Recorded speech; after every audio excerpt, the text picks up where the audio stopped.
Recite mi iskreno, da li biste verovali da je ovaj kolač potpuno veganski, mekan, kremast, bogat i pokazat ću vam kako možete da ga napravite i vi kod kuće. Dobrodošli na kanal gdje zajedno pravimo ukusne veganske poslastice. Danas ćemo pripremiti jednu veoma posebnu poslasticu, veganski lambada kolač. I vjerujte mi, priprema je mnogo jednostavnija nego što izgleda.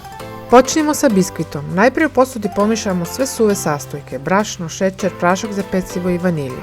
Zatim prelazimo na jednu zanimljivu vegansku namirnicu, akvafabu. To je tečnost iz lebljebija koju možemo mutiti slično kao belanca. U akvafabu dodajemo malo limunovog soka i mutimo. Zatim postepeno dodajemo šećer u prahu dok ne dobijemo lijepu laganu penu. Kada je spremno, sve zajedno vrlo pažljivo umiješamo sa suvim sastojcima da masa ostane vazdušasta. Masu za biskvit sipamo u pleh koji smo ga prethodno podmazali i posuli brašnom. Pečemo u zagrijenoj rerni nad 180 stepeni oko 14 do 15 minuta.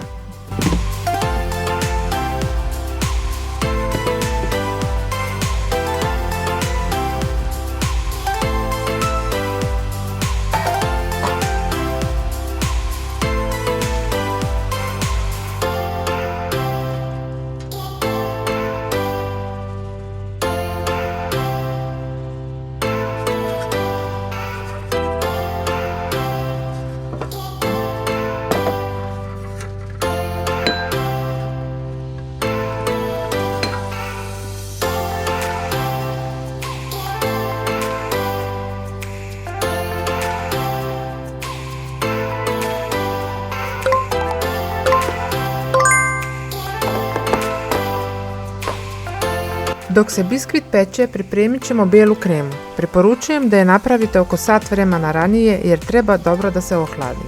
U malo mlijeka pomiješamo skrop, šećer i vanilju. Kada mlijeko u šerpi provri, sklonimo ga sa vatre i u njega sipamo mešavinu sa skrobom. Dobro promiješamo žicom i vratimo nazad na šporet. Krem kuvamo isto kao puding i stalno miješamo da se ne stvore grudvice. Kada je krema gotova, ja je prebacim u drugu posudu da se brže ohladi i pokrijem je providnom folijom. Tako se na vrhu neće stvoriti korica.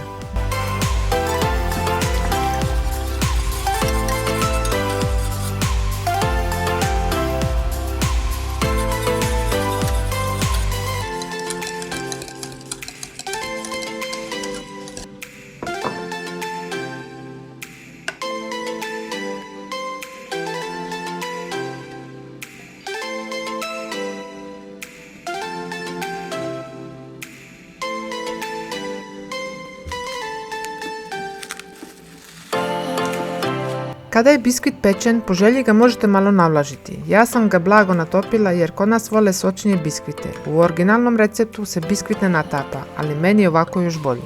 Sada pripremamo sloj od pomaranđe. Sok od pomaranđe sipamo u šerpu i stavimo da se zagrijeva. Malo soka odvojimo i u njega umiješamo 3 pudinga od vanilije i šećer.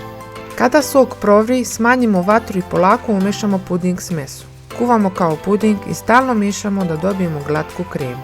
Još vruć puding od pomaranđe prelijemo preko pečenog biskvita. Preko pomaranđinog sloja odmah poređamo petit kekse. Pre toga ih na kratko umočimo u biljno mlijeko da malo omekšaju.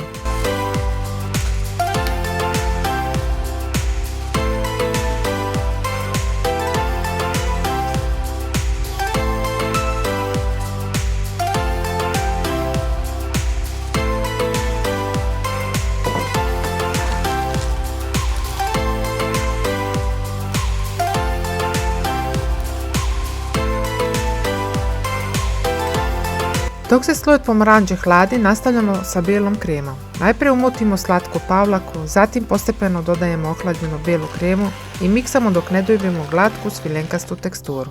Kremu ravnomjerno premažemo preko sloja keksa i lijepo je poravnamo.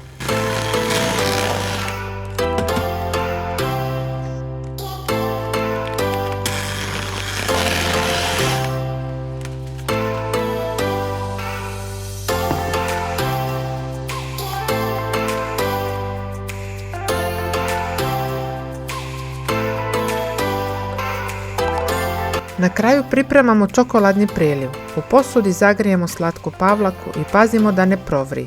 Vrelu pavlaku prelijemo preko čokolade i miješamo dok se čokolada potpuno ne otopi i dobijemo gladak sjajan preliv. Preliv zatim sipamo preko bijele kreme i poravnamo. Kolač zatim stavimo u frižider, najbolje preko noći da se svi ukusi lijepo povežu.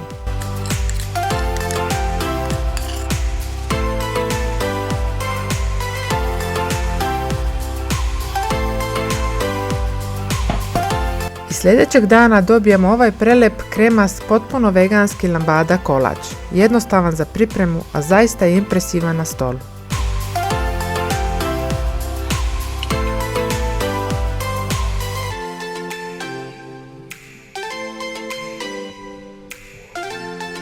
Ako probate recept, napišite mi u komentar kako vam je uspeo. Ako vam se video dopao, podržite ga lajkom i pretplatite se na kanal za još ukusnih veganskih recepata.